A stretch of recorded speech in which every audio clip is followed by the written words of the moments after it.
ફરી એક વખત હું દીપક વગરા આપ સર્વેનું સ્વાગત કરું છું. ગાઈઝ, લાસ્ટ લેક્ચરમાં આપણે કેમિસ્ટ્રી સબ્જેક્ટમાં સ્ટાન્ડર્ડ 12 નું જે ચેપ્ટર 3 હતું ઇલેક્ટ્રોકેમિસ્ટ્રી વિદ્યુત રસાયણ એના વિશે વાત કરતા હતા. ક્લિયર? અને લાસ્ટ લેક્ચરમાં આપણે ખૂબ અગત્યનું એવું સાંકેતિક નિરૂપણ પરથી કઈ રીતે કોષ પ્રક્રિયા લખી શકાય અથવા કોષ પ્રક્રિયા પરથી કઈ રીતે સાંકેતિક નિરૂપણ કરી શકાય એના વિશે વાત કરેલી હતી અને પોર્ટેબલ ડેનિયલ સેલ વિશે પણ વાત કરેલી હતી. ગાઈઝ, આજે જે આપણે વાત કરવાની છે તે ફરી એક અગત્યનો ટોપિક પ્રમાણિત હાઇડ્રોજન અર્ધકોષ વિશે વાત કરવાની છે. હાઇડ્રોજન અર્ધકોષ દ્વારા વિવિધ અર્ધકોષોના પોટેન્શિયલ કઈ રીતે માપી શકાય તેની વાત કરીશું અને જો શક્ય હશે તો EMF સિરીઝની પણ આજે વાત કરવાની છે કે કઈ રીતે EMF સિરીઝ બનાવી શકાય, EMF સિરીઝના ફાયદા શું છે, કયા પ્રકારના MCQ તેના પરથી પૂછી શકાય, આ દરેક વિશે આજે ડિસ્કશન કરવાનું છે. તો ગાઈસ સ્ટાર્ટ કરીએ છીએ ગાઈસ આપણે EMF સિરીઝ રિલેટેડ કેટલાક પ્રમાણિત હાઇડ્રોજન અર્ધકોષ રિલેટેડ કેટલાક અગત્યના મુદ્દાઓ. ક્લિયર? તો ગાઈસ સૌથી પહેલા તમારી સામે જે આકૃતિમાં દેખાઈ રહ્યું છે તે પ્રમાણિત હાઇડ્રોજન અર્ધકોષ છે. ઓકે, પહેલી વસ્તુ પ્રમાણિત શું કામ કીધું તો આપણે પહેલા લેક્ચરમાં વાત કરેલી હતી કે જો કોષની રચનામાં વાયુ ઉપયોગ થયેલો હોય તેનું દબાણ 1 બાર હોય, તાપમાન 298 કેલ્વિન છે અને જે દ્રાવણ વપરાય છે એની સાંદ્રતા 1 મોલર હોય તો કન્ડિશનને આપણે પ્રમાણિત સ્થિતિ કહીએ છીએ અને એ કન્ડિશન એ સ્થિતિમાં જો કોઈ કોષ હોય તેને આપણે પ્રમાણિત કોષ કહીએ છીએ. ક્લિયર? તો પ્રમાણિત હાઇડ્રોજન અર્ધકોષ વિશે વાત કરવાની છે. એ પહેલા વાત કરીએ કે સંદર્ભ વિદ્યુત ધ્રુવ કોને કહેવાય છે. કારણ કે જો સૌથી પહેલા આજે વાત કરી રહ્યા છીએ સંદર્ભ વિદ્યુત ધ્રુવ. ગાઈસ, કારણ કે આપણો જે પ્રમાણિત હાઇડ્રોજન અર્ધકોષ છે એ સંદર્ભ વિદ્યુત ધ્રુવ તરીકે વપરાય છે, રેફરન્સ ઇલેક્ટ્રોડ. ગાઈસ, સંદર્ભ વિદ્યુત ધ્રુવ એટલા માટે કીધું, સંદર્ભ એટલે કોઈ એની સંદર્ભમાં આપણે જ્યારે EMF સિરીઝ ભણીશું ગાઈસ ત્યારે આપણે EMF સિરીઝ શું છે, વિવિધ અર્ધકોષોના પ્રમાણિત રિડક્શન પોટેન્શિયલને ઉતરતા ક્રમમાં ગોઠવીને બનાવેલી શ્રેણી છે. તો જે વિવિધ અર્ધકોષોના રિડક્શન પોટેન્શિયલના મૂલ્યો કોના દ્વારા મેળવવામાં આવેલા છે, કોની સાપેક્ષમાં માપવામાં આવેલા છે. ઓકે, તો જેની સાપેક્ષમાં માપવામાં નો ડાઉટ એ દરેક હાઇડ્રોજન અર્ધકોષના સંદર્ભમાં માપવામાં આવેલા છે. તો એવું કહેવા માંગુ છું કે પોટેન્શિયલ અર્ધકોષોના પોટેન્શિયલ છે એ કોઈના સંદર્ભમાં નક્કી કરીએ છે. તો જેના સંદર્ભમાં નક્કી કરીએ છે એને આપણે સંદર્ભ વિદ્યુત ધ્રુવ કહીએ છીએ. ઓકે, તો સંદર્ભ વિદ્યુત ધ્રુવ ગાઈસ બે પ્રકારના હોય છે. ઓકે, પ્રાથમિક સંદર્ભ વિદ્યુત ધ્રુવ અને દ્વિતીયક સંદર્ભ વિદ્યુત ધ્રુવ. સંદર્ભ વિદ્યુત કેટલા પ્રકારના હોય? બે પ્રકારના. પ્રાથમિક સંદર્ભ વિદ્યુત ધ્રુવ છે, ઓકે, અને એક જે છે તે દ્વિતીયક સંદર્ભ વિદ્યુત ધ્રુવ. તો પ્રાથમિક સંદર્ભ વિદ્યુત ધ્રુવ, દ્વિતીયક સંદર્ભ વિદ્યુત ધ્રુવ, બે પ્રકારના સંદર્ભ વિદ્યુત ધ્રુવ છે, પ્રાથમિક અને દ્વિતીયક. એમાં આપણો જે હાઇડ્રોજન અર્ધકોષ છે ને ગાઈસ એ પ્રાથમિક સંદર્ભ વિદ્યુત ધ્રુવમાં આવશે. ઓકે, આપણે જે મર્ક્યુરી કોષ કહીશું અથવા જેને આપણે કહીએ કે કેલોમર વિદ્યુત ધ્રુવ. કેલોમર વિદ્યુત ધ્રુવ છે, ઘણા પ્રકારના છે. આપણે દરેક દ્વિતીયક સંદર્ભ વિદ્યુત ધ્રુવ વિશે પણ હું લિસ્ટ મીન્સ કે આપણે એનો સમીકરણ કઈ રીતનું હોય, એની રચના કઈ રીતના હોય, એના પ્રમાણ સ્થિતિમાં પોટેન્શિયલ કયા છે એ દરેક વિશે પણ આપણે નેક્સ્ટ લેક્ચરમાં વાત કરવાની છે. ક્લિયર? નો મતલબ અત્યારે વાત કરશું પ્રાથમિક સંદર્ભ વિદ્યુત ધ્રુવ જે આપણે હાઇડ્રોજન પ્રાથમિક સંદર્ભ વિદ્યુત ધ્રુવ તરીકે આપણે હાઇડ્રોજન લઈએ છીએ. ક્લિયર? તો ઓલ ઓવર જે વાત કરવા જઈએ છે હાઇડ્રોજન અર્ધકોષ વિશે એ છે આપણો સંદર્ભ વિદ્યુત ધ્રુવ. કારણ કે જુદા જુદા વિવિધ અર્ધકોષોની ચાહે ઇલેક્ટ્રોન મેળવવાની વૃત્તિ છે કે ઇલેક્ટ્રોન મુક્ત કરવાની વૃત્તિ છે એ હાઇડ્રોજન અર્ધકોષ હાઇડ્રોજન વિદ્યુત ધ્રુવના સંદર્ભમાં નક્કી થાય છે. એટલે આપણે હાઇડ્રોજનને સંદર્ભ વિદ્યુત ધ્રુવ તરીકે ઓળખીએ છીએ. ક્લિયર? તો સંદર્ભ વિદ્યુત ધ્રુવ, પ્રાથમિક સંદર્ભ વિદ્યુત ધ્રુવ, દ્વિતીયક સંદર્ભ વિદ્યુત ધ્રુવ. દ્વિતીયકમાં વચ્ચે ઘણા બધા એવા વિદ્યુત ધ્રુવ છે કે જેને દ્વિતીયક સંદર્ભ વિદ્યુત ધ્રુવ તરીકે લઈએ છીએ કે જેનો પોતાનો પોટેન્શિયલ ફિક્સ હોય અને એની સાપેક્ષમાં આપણે બીજાના વિદ્યુત ધ્રુવ નક્કી કરીએ છીએ. અહીંયા પ્રાથમિક આપણે એટલા માટે જનરલી કહીએ છીએ કે હાઇડ્રોજન અર્ધકોષને પોતાનો ચોક્કસ પોટેન્શિયલ છે -0.41 વોલ્ટ. બરાબર, પણ સરળતા ખાતર એનો પોટેન્શિયલ આપણે 0 તરીકે સ્વીકારી લઈશું. તો 0 તરીકે સ્વીકારીને બીજાના નક્કી કરીએ છીએ એટલે પ્રાથમિક સંદર્ભ વિદ્યુતો. અને અહીંયા કેવું હશે કે જે પણ દ્વિતીયક સંદર્ભ વિદ્યુત છે એને પોતાનો ચોક્કસ પોટેન્શિયલ હશે, એની સાપેક્ષમાં આપણે બીજા વિદ્યુતોના પોટેન્શિયલ નક્કી કરીશું. ક્લિયર? ચાલો, તો સૌથી પહેલા આપણે પ્રમાણિત હાઇડ્રોજન અર્ધકોષની રચના ગાઈસ આપણે આકૃતિ પરથી સમજાવશું. ઓકે, એના અગત્યના પોઈન્ટ આપણે લખવામાં બહુ સમય નહીં બગાડીએ, આકૃતિ પરથી જ દરેક વસ્તુ ખ્યાલ આવી જાય છે. તો પ્રમાણિત હાઇડ્રોજન અર્ધકોષની રચનામાં શું હોય છે કે ભાઈ એક પાત્રમાં 298 કેલ્વિન તાપમાને આપણે 1 મોલર HCl નું દ્રાવણ લઈ લઈએ છીએ. ત્યારબાદ એ દ્રાવણમાં આપણે આ ખૂબ અગત્યનો પાર્ટ છે ગાઈસ કે ભાઈ એ દ્રાવણમાં પ્લેટિનમ બ્લેક નો ઢોળ ચડાવેલી પ્લેટિનમની પટ્ટી. જોજો, પ્લેટિનમ બ્લેક નો ઢોળ ચડાવેલી પ્લેટિનમની પટ્ટી. એનો મતલબ કે પ્લેટિનમની પટ્ટી છે, ઓકે, એના પર પ્લેટિનમ બ્લેક નો ઢોળ ચડાવે છે. જે સાદી ભાષામાં કહીએ તો પાવડર સ્વરૂપનો પ્લેટિનમનું સ્તર ચડાવેલું હોય કે જેથી કરીને એની સંપર્ક સપાટીનું ક્ષેત્રફળ વધે. ક્લિયર? તો પ્લેટિનમ બ્લેક નો ઢોળ ચડાવેલી પ્લેટિનમની પટ્ટી હોય અને એ પ્લેટિનમની પટ્ટીને ફરી પાછું જો આ બ્રાઉન કલરનો વચ્ચેનો તાર દેખાય છે, મેં લખેલું પણ છે પ્લેટિનમનો તાર, એ પ્લેટિનમ તારના ટુકડા મારફતે જોડેલી હોય છે. ઓકે ઓકે ગાઈસ, પછી જે નળી છે ઉપરના ભાગમાંથી H2 વાયુ પસાર કરવાનું છે, પણ જોજો ગાઈસ H2 વાયુ એને પોતાને થોડી ખબર છે મારે પટ્ટી આગળ આવીને જ પ્રક્રિયા કરવાની છે. એને તો સંપર્ક સપાટી મળશે, એ તો પ્રક્રિયા કરવા મળશે. ક્લિયર વસ્તુ છે? અને તો સીધી વસ્તુ છે H2 છે અહીંયા પ્લેટિનમનો તારની જો સંપર્ક સપાટી મળે તો પોતે પ્રક્રિયા કરવા માંડે. એક્ચ્યુઅલી H2 એ તો આ પટ્ટી આગળ આવીને પ્રક્રિયા કરવાની છે. હવે જો H2 આ તાર ઉપર આવીને પ્રક્રિયા કરવા માંડે તો પોટેન્શિયલ નો ફિક્સ નહીં મળે. મીન્સ કે આ અર્ધકોષ જ છે, મને જેનો પણ પોટેન્શિયલ શોધવું હોય આપણે હાઇડ્રોજન અર્ધકોષ સાથે જોડવાનું એ મેથડ પણ જે આગળ શીખીશું. ઓકે, તો હાઇડ્રોજન અર્ધકોષ સાથે જોડીને આપણે સંપૂર્ણ કોષ બનાવવાનો હોય અને જે અજ્ઞાત અર્ધકોષ છે એનો પોટેન્શિયલ માપવાનો મેળવવાનો.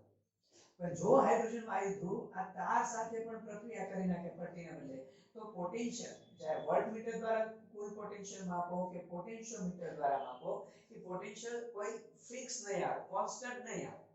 સમજે? ફ્લક્ચ્યુએશન વાળો આવશે, ઘડી સાથે વધશે ઘટશે વધશે ઘટશે, કોન્સ્ટન્ટ નહીં આવે.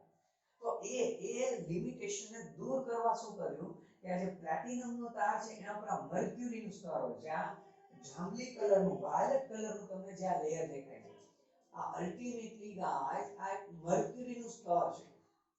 ઓકે, તો મર્ક્યુરીના સ્તર વડે પ્લેટિનમ તારને એક પ્રકાર એવું કહી શકાય કે આપણે એનું લેયર ચડાવેલું છે અને પછી કોપરના તાર મારફતે એને બાહ્ય પરિપથમાં અન્ય અર્ધકોષ સાથે જોડેલો હોય છે. ઓકે ગાઈસ, ત્યાર પછી આ પ્લેટિનમની પટ્ટી પર જે પણ પ્રક્રિયા થશે, ચાહે ઓક્સિડેશન કે રિડક્શન, એ આ પટ્ટી પર થશે. ક્લિયર? તો આ મેં શું કીધું, ઓલ ઓવર પ્રમાણિત હાઇડ્રોજન અર્ધકોષની રચના કીધેલી છે ગાઈસ. ક્લિયર? પ્રમાણિત હાઇડ્રોજન અર્ધકોષની રચના કીધેલી છે. ક્લિયર? હવે એની કાર્ય પદ્ધતિમાં કહીએ તો જ્યારે આ પ્રમાણિત હાઇડ્રોજન અર્ધકોષને અન્ય અર્ધકોષ સાથે જોડો કે અહીંયા બાહ્ય પરિપથ, માનવ આંતરિક પરિપથ માટે કદાચ આપણે ક્ષાર સેતુ લઈ લઈએ. ઓકે, તો અન્ય અર્ધકોષ સાથે જોડીને જ્યારે વજે હાઇડ્રોજન અર્ધકોષનો ઉપયોગ સંપૂર્ણ કોષમાં કરવામાં આવે તો આ પ્રમાણિત હાઇડ્રોજન અર્ધકોષ એનોડ તરીકે કામ કરી શકે ગાઈસ, કેથોડ તરીકે કામ કરી શકે, બંને તરીકે વર્તી શકે છે. જો આ પ્રમાણિત હાઇડ્રોજન અર્ધકોષ એનોડ તરીકે કામ કરતો હશે તો આ જે પ્લેટિનમની પટ્ટી છે એની સપાટી પર હાઇડ્રોજનનું ઓક્સિડેશન થશે. તો જે H2 વાયુ છે કે 1/2 H2 ગેસ એનું આ રીતે ઓક્સિડેશન થશે, H+ aqueous plus ઇલેક્ટ્રોન. પણ માની લો કે જો અન્ય અર્ધકોષ સાથે હાઇડ્રોજન અર્ધકોષને જોડીને સંપૂર્ણ કોષ બનાવેલો હોય અને હાઇડ્રોજન અર્ધકોષ કેથોડ તરીકે કામ કરતો હશે તો એના ઉપર રિડક્શન થશે, એક્ઝેક્ટ રિવર્સ પ્રક્રિયા કે H+ aqueous plus electron, it gives 1/2 H2 gas. guys, મારો કહેવાનો મતલબ પછી આ સમજાવવાનો મતલબ એ છે કે પ્રમાણિત હાઇડ્રોજન અર્ધકોષ પછી ઇલેક્ટ્રોન ગુમાવવાની વૃત્તિ ધરાવે છે, ઇલેક્ટ્રોન મેળવવાની વૃત્તિ ધરાવે છે. અને યાદ કરો ગાઈસ, આપણે લાસ્ટ લેક્ચરમાં પ્રમાણિત રિડક્શન પોટેન્શિયલની વ્યાખ્યામાં શું શીખ્યા હતા કે વિદ્યુત ધ્રુવની ઇલેક્ટ્રોન સ્વીકારવાની ઇલેક્ટ્રોન મેળવવાની વૃત્તિની તીવ્રતા તો પ્રમાણિત હાઇડ્રોજન અર્ધકોષ ઇલેક્ટ્રોન મેળવી શકે છે એનો મતલબ એને પોતાનો ચોક્કસ રિડક્શન પોટેન્શિયલ હશે same to same oxidation potential ની શું વ્યાખ્યા શીખ્યા હતા કે વિદ્યુત ધ્રુવની ઇલેક્ટ્રોન મુક્ત કરવાની વૃત્તિની તીવ્રતા તો તમે જોઈ શકો છો હાઇડ્રોજન છે તે ઇલેક્ટ્રોન મુક્ત પણ કરી શકે છે ઓલ ઓવર ઓકે સમપ એવું કહીએ છીએ કે પ્રમાણિત હાઇડ્રોજન અર્ધકોષ પોતે ઇલેક્ટ્રોન મુક્ત પણ કરી શકે છે એટલે કે પોતાનો ચોક્કસ ઓક્સિડેશન પોટેન્શિયલ પણ હોય પોતે ઇલેક્ટ્રોન મેળવી પણ શકે છે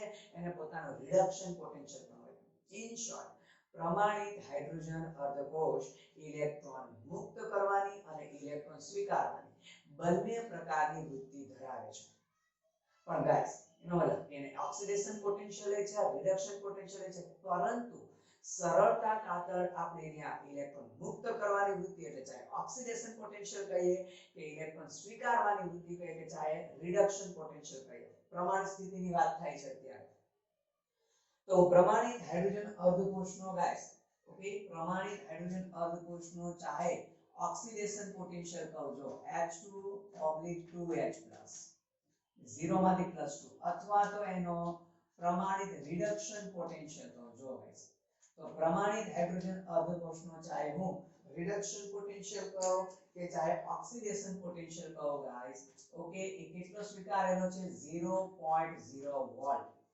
હકીકતમાં પ્રમાણિત હાઇડ્રોજન અર્ધકોષનો પોટેન્શિયલ પ્રમાણિત રિડક્શન પોટેન્શિયલ છે -0.41 વોલ્ટ પણ ગાઈસ સરળતા ખાતર આપણી સરળતા ખાતર કે જેથી કરીને અન્ય અર્ધકોષનો પોટેન્શિયલ આપણે સહેલાઈથી માપી શકીએ જો સરળતા ખાતર ઇલેક્ટ્રોન ચાહે સ્વીકારવાની વૃત્તિ હોય હાઇડ્રોજન અર્ધકોષની કે ઇલેક્ટ્રોન મુક્ત કરવાની વૃત્તિ કેટલું સ્વીકારેલું છે 0 વોલ્ટ ગાઈસ આમાં તમે જો કોઈ પણ ફિઝિકલ ક્વોન્ટિટી કોઈ પણ ભૌતિક રાશિ જ્યારે નક્કી કરવી હોય તો કોઈ એકને તો પ્રમાણિત લેવું જ પડે 11th માં સ્ટાન્ડર્ડ ચેપ્ટર 1 માં જ્યારે આપણે ભણતા કે ભાઈ 1 કિલોગ્રામ વજન કોને કહેવાય કેવી રીતે ખબર પડી કે 1 કિલોગ્રામનું જે વજનનું છે એનું વજન 1 કિલોગ્રામ જ છે તો તમને ભણેલા જ હતા ગાઈસ કે ભાઈ આપણે પ્લેટિનમ ઇરિડિયમ મિશ્ર ધાતુનો જે સળિયો છે ઓકે 1 મીટર લંબાઈનો એ સળિયાના વજનને આખા વર્લ્ડમાં પ્રમાણિત તરીકે 1 કિલોગ્રામ વજન લેવું એવું સ્વીકારી લીધું તો કોઈ પણ ભૌતિક રાશિ સૌથી પહેલા નક્કી કરવી હોય તો એને સ્વીકારવું પડે કંઈક તો કોઈને પ્રમાણિત લેવું જ પડે એ રીતે પોટેન્શિયલ નક્કી કરવા માટે પ્રમાણિત હાઇડ્રોજન અર્ધકોષના પોટેન્શિયલને 0 વોલ્ટ તરીકે પ્રમાણિત લઈ લીધેલો છે ક્લિયર તો એની સાપેક્ષમાં આપણે અન્ય અર્ધકોષના પોટેન્શિયલ શોધી શકીશું કઈ રીતે એ હમણાં થોડી વારમાં શીખવાનું છે ક્લિયર પણ ઓલ ઓવર કહેવા એવું માંગે છે હકીકતમાં એની ઇલેક્ટ્રોન મુક્ત કરવાની કે સ્વીકારવાની વૃત્તિ 0 છે નહીં પોતે ઇલેક્ટ્રોન મુક્ત કરી શકે છે મેળવી શકે છે એનો મતલબ હવે જો કોઈ અર્ધકોષ અન્ય અર્ધકોષ ઓકે એની ઇલેક્ટ્રોન સ્વીકારવાની વૃત્તિ વધારે છે જોજો યાદ કરો આપણે લાસ્ટ લેક્ચરમાં કીધેલું હતું મેં આ રીતે સમજાવેલું કે આ કોપર અને આ Fe યાદ કરો બેક ટુ આ જ એક્ઝામ્પલ આપેલું કોપર અને Fe મેં કીધું કોપરની ઇલેક્ટ્રોન સ્વીકારવાની વૃત્તિ વધારે એટલે કેથોડ અને Fe ની ઇલેક્ટ્રોન સ્વીકારવાની વૃત્તિ ઓછી અલ્ટિમેટલી ગુમાવવાની વૃત્તિ વધારે એટલે એનોડ તો એવી રીતે ઓકે ખૂબ અગત્યનો પોઈન્ટ છે ગાઈસ આ જો તમારે નોટ કરવો હોય તો નોટ કરી શકો છો ખૂબ અગત્યનો પોઈન્ટ છે શું પોઈન્ટ છે જો આપણે એવું કહીશું કે જો અન્ય અર્ધકોષની ઇલેક્ટ્રોન સ્વીકારવાની વૃત્તિ પ્રમાણિત હાઇડ્રોજન અર્ધકોષ કરતા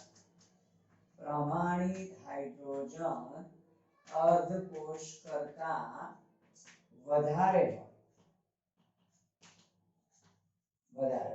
કે અન્ય અર્ધકોષ છે એની ઇલેક્ટ્રોન સ્વીકારવાની વૃત્તિ પ્રમાણિત હાઇડ્રોજન અર્ધકોષ કરતા કેવી કહે છે વધારે હોય તો ઓકે તો જે અન્ય અર્ધકોષ છે ગાઈસ જે અન્ય અર્ધકોષ છે એ કેવો બનશે કેથોડ બનશે બરોબર છે અને તો આપણો જે પ્રમાણિત હાઇડ્રોજન અર્ધકોષ છે પ્રમાણિત હાઇડ્રોજન अर्धकोश એ શું બનશે ગાઈસ NO ક્લિયર પણ આના કરતા વિરુદ્ધ લઈ લઈએ ઓકે કે જો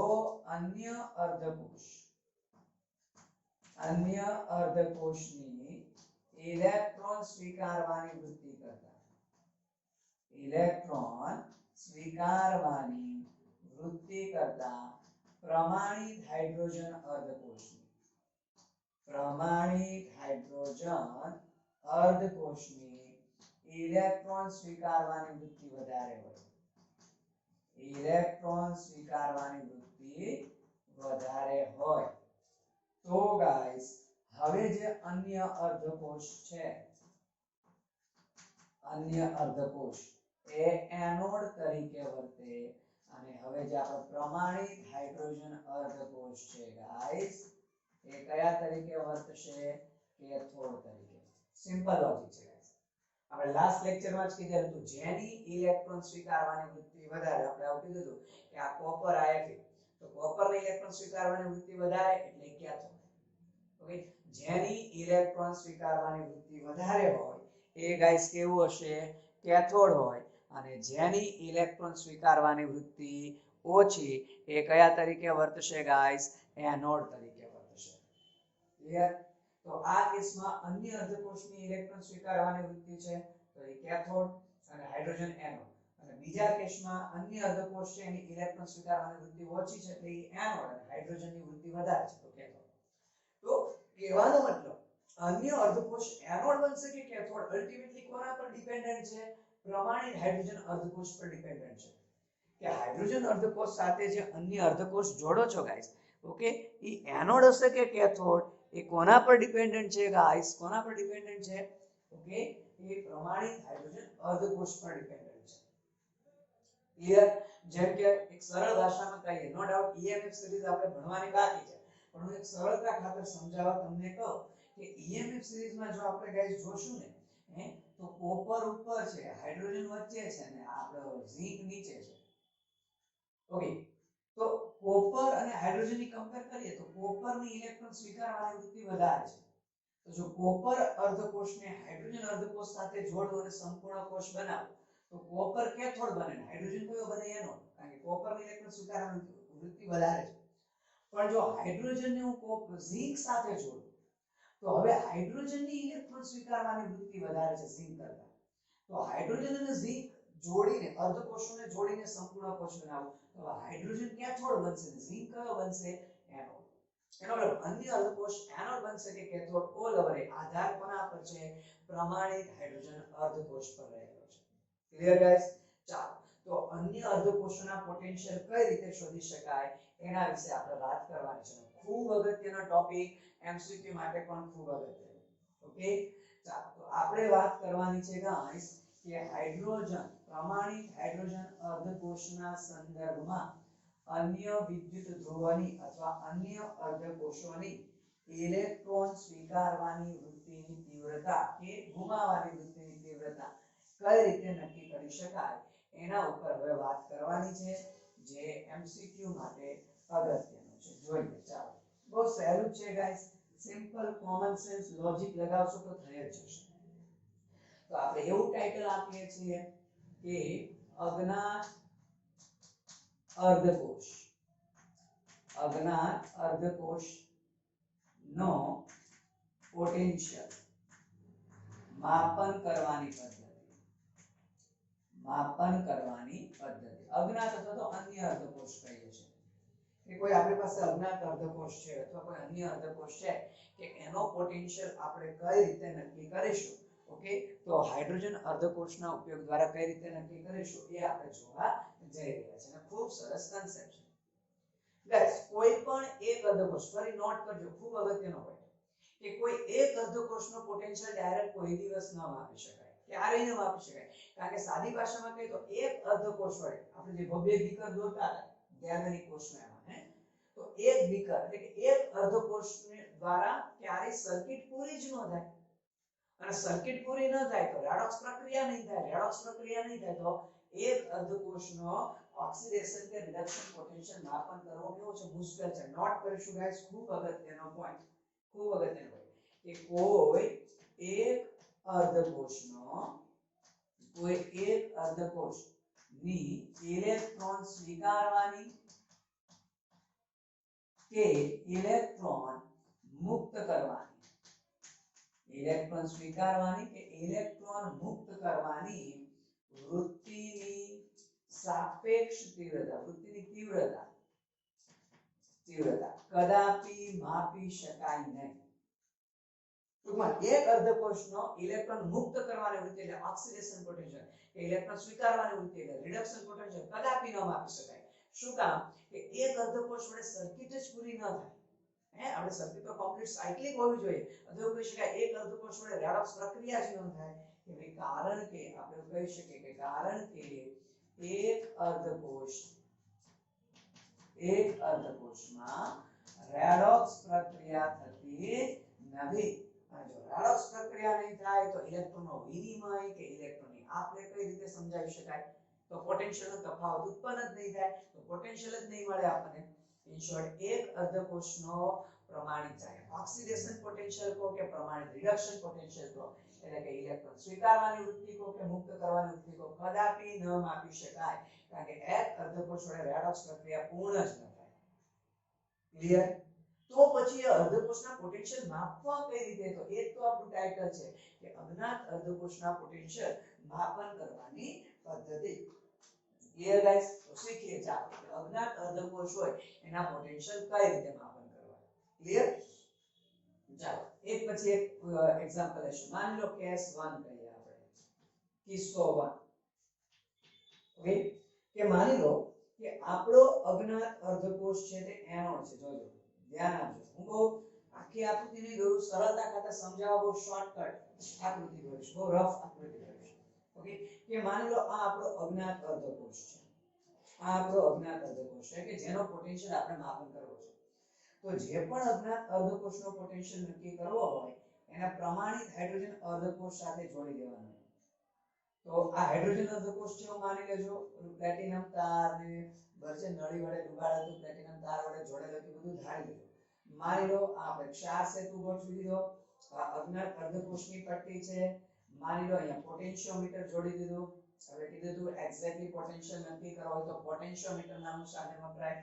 તો પોટેન્શિયોમીટર છે અને માની લો આ પ્લેટિનમ સાથે હાઇડ્રોજન પ્લેટિનમની પટ્ટી. તો માની લેજો હાઇડ્રોજન અર્ધકોષ છે. હાઇડ્રોજન વાયુની નળી છે, ઉપરથી H2 પસાર થાય, એવું બધું માની લેજો. મેં બહુ શોર્ટકટ દોરેલું છે સરળતા ખાતર સમજાવવા માટે. કે માની લો પહેલો કિસ્સો એવો લઈએ છીએ કે જેમાં કે આપણો અજ્ઞાત અર્ધકોષ છે તે એનોડ તરીકે વર્તે છે. તો ઓબ્વિયસલી જે આપણો પ્રમાણિત હાઇડ્રોજન અર્ધકોષ કયા તરીકે વર્તે? કેથોડ. પ્રમાણિત હાઇડ્રોજન અર્ધકોષ છે કેથોડ તરીકે વર્તે છે. તો ઓબ્વિયસલી હવે જે અહીંયા પોટેન્શિયલ આવશે ડાયરેક્ટલી કોનો પોટેન્શિયલ કહેવાશે? આપણા અજ્ઞાત અર્ધકોષનો. ટૂંકમાં જે અજ્ઞાત અર્ધકોષનો પોટેન્શિયલ શોધવો હોય એને ક્ષાર સેતુ અને પોટેન્શિયોમીટર દ્વારા પ્રમાણિત હાઇડ્રોજન અર્ધકોષ સાથે જોડીને સંપૂર્ણ કોષ બનાવવામાં આવે. હવે પોટેન્શિયોમીટરમાં જે પોટેન્શિયલ આવશે ડાયરેક્ટલી કોનો આવશે? અજ્ઞાત અર્ધકોષનો પોટેન્શિયલ આવશે. શું કામ? આપણે પ્રમાણિત હાઇડ્રોજન અર્ધકોષનો પોટેન્શિયલ તો 0 લેવાનું કીધેલું છે. એટલે અહીંયા જે કોષ પોટેન્શિયલ આવશે, આ જે પોટેન્શિયલ આવશે આખા કોષનો આવશે. તો જે કોષ પોટેન્શિયલ આવશે એ ડાયરેક્ટલી કોનો આવશે? અજ્ઞાત અર્ધકોષનો. કારણ કે હાઇડ્રોજનનો છે એને તો આપણે 0 લેવાનું સ્વીકારેલું છે. જો આપણે સમીકરણ દ્વારા સમજાવવાનો પ્રયત્ન કરીએ. આપણું સમીકરણ આવું હતું E0 cell okay is equal to E0 reduction of cathode minus E0 reduction of anode. આવું આપણું સમીકરણ હતું. ઓકે, ચાલો તો અહીંયા જે પોટેન્શિયલ આવશે બરાબર, કેથોડમાં કોણ છે ભાઈ? હાઇડ્રોજન છે. તો E0 રિડક્શન સ્વરૂપે લખીએ છીએ 2H+H2 અને E0 આ અજ્ઞાત અર્ધકોષ છે એનો રિડક્શન પોટેન્શિયલ આપણે કહીએ છીએ. અજ્ઞાત અર્ધકોષનો રિડક્શન. અને અહીંયા આપણને જે E0 છે આ કયો છે ભાઈ? કે જે આપણને ઓલરેડી અહીંયા પોટેન્શિયોમીટરમાં મળે છે. હવે આ તો 0 છે. તો તમે જો ગાઈસ, વેરી ઇમ્પોર્ટન્ટ કે plus E0 cell is equal to minus E0 અજ્ઞાત અર્ધકોષનો રિડક્શન પોટેન્શિયલ. જો ધ્યાન આપજો ગાઈસ, વેરી ઇમ્પોર્ટન્ટ આ બોક્સ બનેલું છે, વેરી ઇમ્પોર્ટન્ટ. શું સમજવાનું છે એનો મતલબ કે જ્યારે આપણો અજ્ઞાત અર્ધકોષ એનોડ તરીકે હોય, બરાબર છે, અજ્ઞાત અર્ધકોષ એનોડ તરીકે, તો માપેલા કોષ પોટેન્શિયલનું ધન મૂલ્ય એટલે અજ્ઞાત અર્ધકોષના પ્રમાણિત રિડક્શન પોટેન્શિયલના ઋણ મૂલ્ય જેટલું હોય. નોટ કરજો ગાઈસ. શું કીધું મેં કે જ્યારે અજ્ઞાત અર્ધકોષ એનોડ તરીકે હોય, ઓકે, ત્યારે માપેલા પ્રમાણિત કોષ પોટેન્શિયલનું ધન મૂલ્ય, હું નવું કઈ નથી બોલતો, આ સમીકરણને શબ્દોમાં બોલું છું, તમે નોટ કરજો, એ હું લખીશ નહીં અથવા સાઈડમાં કે ચાલો નોટ કરી દેશું કે જ્યારે અજ્ઞાત અર્ધકોષ એનોડ તરીકે વર્તે ત્યારે માપેલા કોષ પોટેન્શિયલનું પ્રમાણિત કોષ પોટેન્શિયલનું ધન મૂલ્ય તે અજ્ઞાત અર્ધકોષના પ્રમાણિત રિડક્શન પોટેન્શિયલના ઋણ મૂલ્ય જેટલું હોય. આવું ક્યારે બને? ઓકે, ઋણ, જોજો રિડક્શન પોટેન્શિયલ ઋણ છે એનો મતલબ આ જે પણ અર્ધકોષ હશે એની ઇલેક્ટ્રોન સ્વીકારવાની વૃત્તિ હાઇડ્રોજન કરતા ઓછી હશે. ઓકે, જો ઇમ્પોર્ટન્ટ પોઈન્ટ નોટ કરી દઈએ. શું નોટ કરી દઈએ? ચાલો આપણે અહીંયા નોટ કરીએ છીએ કે જ્યારે બહુ શોર્ટમાં નોટ કરીશું કે અજ્ઞાત અર્ધકોષ કેવા તરીકે લઈએ છે? એનોડ તરીકે લઈએ છે ગાઈસ. તો આપણે એવું કહી શકીએ કે ત્યારે માપેલા પ્રમાણિત કોષ પોટેન્શિયલનું ધન મૂલ્ય તે અજ્ઞાત અર્ધકોષના પ્રમાણિત રિડક્શન પોટેન્શિયલના ઋણ મૂલ્ય જેટલું હોય છે. કેટલું હોય છે? ઋણ મૂલ્ય જેટલું હોય છે. તો રિડક્શન પોટેન્શિયલ ઋણ આવ્યો એ સાબિત કરે છે. ધેરફોર કહી શકાય, ચાલો કે ધેરફોર આપણે કહી શકીએ કે જે અજ્ઞાત અર્ધકોષ છે એની ઇલેક્ટ્રોન સ્વીકારવાની વૃત્તિ પ્રમાણિત હાઇડ્રોજન અર્ધકોષ કરતા કેવી હશે ગાઈસ? અર્ધકોષ કરતા ઓછી હશે. કારણ કે હાઇડ્રોજન ની 0 છે અને આ રિડક્શન માઈનસ છે તો 0 કરતા નીચે, હે, તો હાઇડ્રોજન ની 0 આનું ઋણ છે એટલે 0 કરતા નીચું, તો હાઇડ્રોજન ની સાપેક્ષમાં અજ્ઞાત અર્ધકોષની ઇલેક્ટ્રોન સ્વીકારવાની વૃત્તિ કેવી હશે? ઓછી હશે.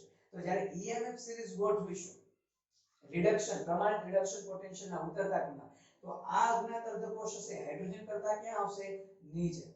જેમ કે એક એક્ઝામ્પલ આપે, ક્યારે આવું બને કે જ્યારે અજ્ઞાત અર્ધકોષ તરીકે માની લો હું ઝિંક લઉં. જો આમાં એક્ઝામ્પલ સમજાવવાનો પ્રયત્ન કરું છું, હે, કે અજ્ઞાત અર્ધકોષ તરીકે હું શું લઉં? ઝિંક. હવે જ્યારે અહીંયા ઝિંક લઈશ તો અહીંયા મૂલ્ય આવશે 0.76 વોલ્ટ. કેટલો આવશે? 0.76 વોલ્ટ. એટલે આ શું થઈ ગયું છે કે plus 0.76 is equal to E0. હવે અજ્ઞાત તરીકે ઝિંક અને એનો રિડક્શન છે તો Zn+2/Zn અને માઈનસ તો છે જ. તો તમે જોઈ શકો છો ગાઈસ, તો આપણે કહી શકીએ કે therefore E0 Zn+2/Zn is equal to, જોજો ઝિંક નો રિડક્શન થયો, પ્રમાણિત રિડક્શન પોટેન્શિયલ આ માઈનસ આ બાજુ ચાલ્યું જાય તો -0.76 વોલ્ટ. તો જો આપણે ઝિંક નો પોટેન્શિયલ માની લો ખબર નથી તો મળી ગયો, તો ઝિંક નો પ્રમાણિત રિડક્શન પોટેન્શિયલ ઋણ છે. એટલે થઈ ગયું કે માપેલા કોષ પોટેન્શિયલ નું ધન મૂલ્ય એ તે એટલે કે ઝિંક અર્ધકોષના પ્રમાણિત રિડક્શન પોટેન્શિયલના ઋણ મૂલ્ય જેટલું હોય. એટલે હવે EMF સિરીઝમાં હાઇડ્રોજન કરતા ઝિંક ક્યાં આવશે ગાઈસ? નીચે આવશે. ક્લિયર છે ગાઈસ? તો આપણે પહેલો કિસ્સો જોયો કે જેમાં અજ્ઞાત અર્ધકોષ કેવો હતો? એનોડ હતો. હવે આપણે બીજો કિસ્સો જોઈએ. ચાલો કેસ નંબર 2 અહીંયા થઈ ગઈ આપણે કે કેસ નંબર 2 બીજો કિસ્સો કે જેમાં આપણો અજ્ઞાત અર્ધકોષ કેથોડ તરીકે લેશું. ચાલો તો અહીંયા જરા આકૃતિ દ્વારા સમજાવવાનો પ્રયત્ન કરીએ કે માની લો ફરીથી આ આપણો અજ્ઞાત અર્ધકોષ છે, આ આપણો અજ્ઞાત અર્ધકોષ છે. હવે અજ્ઞાત અર્ધકોષને આપણે કેથોડ તરીકે લઈએ છીએ અને આ આપણો પ્રમાણિત હાઇડ્રોજન અર્ધકોષ છે. ફરી માની લો આ ક્ષાર સેતુ છે, ફરી માનો વિદ્યુત ધ્રુવ આપણે વ્યવસ્થિત રીતે ગોઠવેલા છે એવું માની લઈએ. ઓકે, અને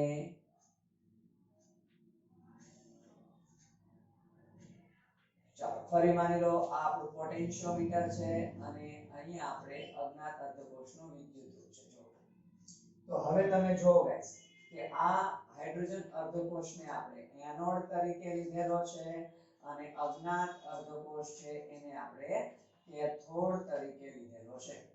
ટૂંકમાં ઉલટાઈ દીધું. તો સીધી વસ્તુ છે. હવે શું થશે જો, તો હવે પહેલા આપણે સમીકરણ લખીએ. આપણું સમીકરણ શું હતું ગાઈસ કે E0 cell is equal to A0 reduction of cathode minus A0 reduction of anode. તો ફરી આ પ્લસ E0 cell ફરી તો હવે અહીંયા જે પોટેન્શિયલ આવશે ડાયરેક્ટ આનો આવશે. ખરે આનું તો 0 સ્વીકારેલું છે એ તો પ્લસ E0 છે. કેથોડ માં કોણ છે ભાઈ? અજ્ઞાત અર્ધકોષ. તો E0 અજ્ઞાત અર્ધકોષ અને એનો પાછો રિડક્શન પોટેન્શિયલ છે માઈનસ એનોડ માં કોણ છે? હાઇડ્રોજન. તો E0 હાઇડ્રોજન નો રિડક્શન લખીએ છીએ. ચાલો આ તો 0 થઈ ગયું. તો ફરી પાછો આપણે નવો સંબંધ મળ્યો જો કે E0 cell is equal to plus E0 જે અજ્ઞાત અર્ધકોષ છે એનો રિડક્શન પોટેન્શિયલ. તો તમે જોઈ શકો છો ગાઈસ એક નવો સંબંધ મળ્યો છે કેસ 2 માં. કેસ 1 કરતા એક નવો સંબંધ. શું કહે છે આ નવો સંબંધ? જો અહીંયા માઈનસ હતું, અહીંયા શું આવે છે? પ્લસ. તો ફરી આ કન્સેપ્ટ શું કહી શકાય કે જ્યારે અજ્ઞાત અર્ધકોષ કેથોડ તરીકે કામ કરતો હોય, કેથોડ તરીકે વર્તતો હોય. ઓકે, તો માપેલા અહીંયા જે પોટેન્શિયલ આવશે તેની વાત છે કે માપેલા કોષ પોટેન્શિયલ નું ધન મૂલ્ય તે અજ્ઞાત અર્ધકોષના પ્રમાણિત રિડક્શન પોટેન્શિયલ ને કેવા ધન મૂલ્ય જેટલું જ હશે. તો આવું જ લખી શકશો તમે. ઓકે, શું કહીએ જો કે આપણે ફરી એ કન્સેપ્ટ આપણે નોટ કરી લઈએ કે જ્યારે અજ્ઞાત અર્ધકોષ હવે કયા તરીકે કામ કરે છે ભાઈ? કેથોડ. કેથોડ તરીકે કામ કરતું હોય ત્યારે માપેલા કોષ પ્રમાણિત કોષ પોટેન્શિયલ નું ધન મૂલ્ય તે અજ્ઞાત અર્ધકોષના પ્રમાણિત રિડક્શન પોટેન્શિયલ ના ધન મૂલ્ય જેટલું જ હોય છે.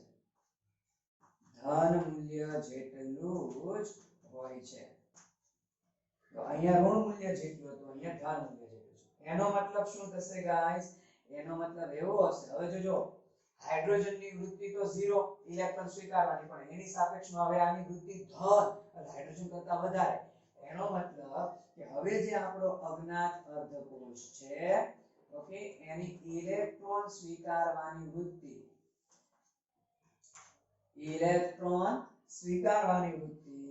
પ્રમાણિત હાઇડ્રોજન અર્ધકોષ કરતા કેવી આવશે? વધારે. પ્રમાણિત હાઇડ્રોજન અર્ધકોષ કરતા વધારે આવશે. ક્લિયર? જેમ કે આનું એક્ઝામ્પલ કહીએ, માનો કોપર લઈએ. કોપર ઓકે કે મેં અહીંયા અજ્ઞાત અર્ધકોષ તરીકે કોપર લઈ લીધો. તો અહીંયા આવશે ગાઈસ મૂલ્ય 0.34 આવશે. તો આ થઈ ગયું 0.34. તો ડાયરેક્ટ શું આવશે જો કે plus 0.34 is equal to plus E0 અજ્ઞાત એટલે કોપર લીધો તો Cu + 2 / Cu. તો તમે જોઈ શકો છો E0 Cu + 2 / Cu is equal to plus 0.34 volt. Clear? Okay, તો 100 વાતની એક વાત કે હાઇડ્રોજન અર્ધકોષ સાથે અજ્ઞાત અર્ધકોષને આ રીતે જોડીને તમે એનો પોટેન્શિયલ શું કરી શકો છો ગાઈસ? મેઝર કરી શકો છો, નક્કી કરી શકો છો.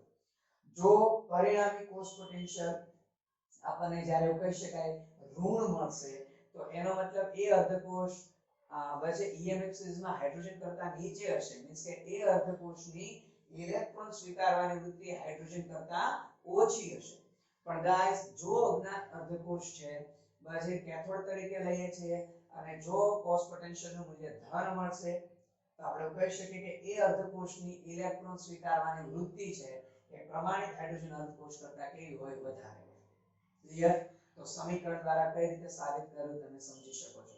તો કોઈ પણ અજ્ઞાત અર્ધકોષનો જે પોટેન્શિયલ પ્રમાણિત રિડક્શન પોટેન્શિયલ અથવા પ્રમાણિત ઓક્સિડેશન પોટેન્શિયલ જે એ આપણે પ્રમાણિત હાઇડ્રોજન અર્ધકોષના ઉપયોગ દ્વારા આ રીતે માપી શકીએ. 100 વાતની પર આ કન્સેપ્ટ દિમાગમાં રાખવાનું છે કે જો કોષ પોટેન્શિયલ નું ધન મૂલ્ય તે અજ્ઞાત અર્ધકોષના રિડક્શન પોટેન્શિયલના ઋણ જેટલું હોય તો એ પછી ઇલેક્ટ્રોન સ્વીકારવાની વૃત્તિ હાઇડ્રોજન કરતા ઓછી, પણ જો ધન જેટલું હોય તો હાઇડ્રોજન કરતા ઇલેક્ટ્રોન સ્વીકારવાની વૃત્તિ વધારે. ક્લિયર? તો ઓલ ઓવર આ કન્સેપ્ટ જ મેં લખેલા છે, કન્સેપ્ટ દિમાગમાં પરફેક્ટ રાખો ગાઈસ. તો આ જે દરેક વાત થઈ એ કના વિશે વાત થઈ છે ગાઈસ? ઓકે, કે અજ્ઞાત અર્ધકોષનો પોટેન્શિયલ કઈ રીતે માપન કરવું. બીજું ગાઈસ આમાં એવું કહીએ છે તો પછી એક વખત આપણે બધા અર્ધકોષના પોટેન્શિયલ નક્કી થઈ જાય પછી એ પોટેન્શિયલના મૂલ્યોને પ્રમાણિત રિડક્શન પોટેન્શિયલના મૂલ્યોને ઉતરતા ક્રમમાં ગોઠવીને એક શ્રેણી બનાવે છે. કેટલીક રેફરન્સ બુકમાં ચડતા ક્રમ લખેલો છે, આપણે સરળતા ખાતર ઉતરતા ક્રમમાં લઈશું. ઓકે, તો ઉતરતા ક્રમમાં ગોઠવીને એક શ્રેણી બનાવે છે જેને EMF શ્રેણી કહેવાય ગાઈસ. શું કહેવાય? EMF શ્રેણી કહેવાય. અને એ EMF શ્રેણીની ખૂબ જ અગત્યતા છે. ઓકે, પણ એક વખત બધાના પોટેન્શિયલ નક્કી થઈ જાય પછી એવું જરૂરી નથી કે દર વખતે સંપૂર્ણ કોષ બનાવવા આપણે હાઇડ્રોજન અર્ધકોષની જરૂર પડે, એ જરૂરી નથી. ઓકે, એટલે સંપૂર્ણ કોષ બનાવવા આપણે હાઇડ્રોજન અર્ધકોષની જરૂર પડે જે જરૂરી નથી. એક વખત બધાના પોટેન્શિયલ મળી જાય પછી તમે કોઈ પણ બે અર્ધકોષ જોડીને સંપૂર્ણ કોષ બનાવી શકો છો.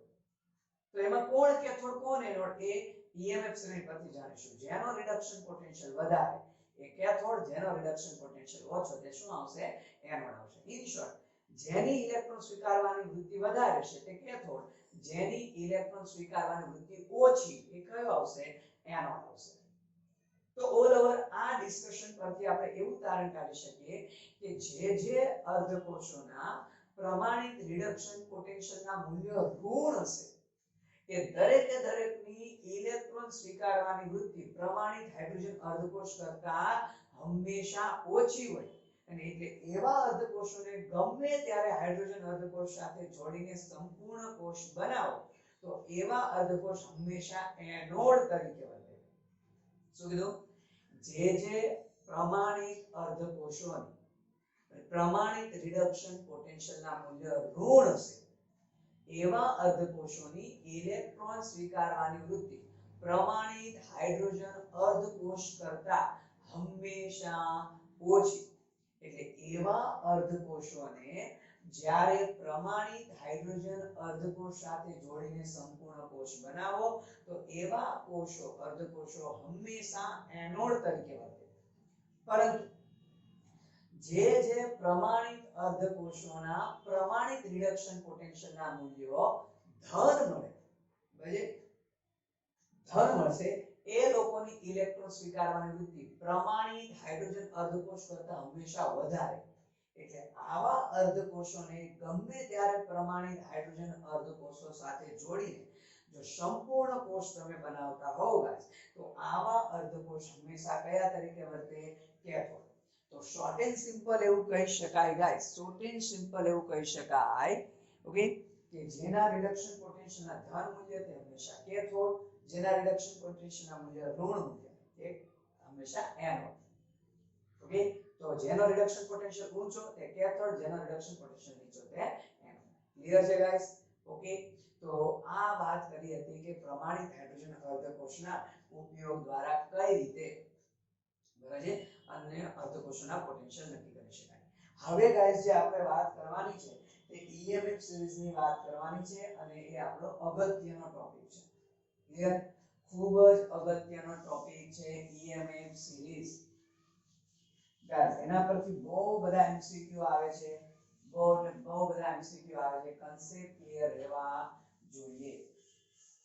જેટલા કન્સેપ્ટ ક્લિયર હશે ગાઈસ ઓકે એટલું જ MCQ તમે ઈઝીલી સોલ્વ કરી શકશો. EMF સિરીઝ આપણા માટે MCQ માટે ખૂબ અગત્યનું છે, ખૂબ એટલે ખૂબ અગત્યનું છે.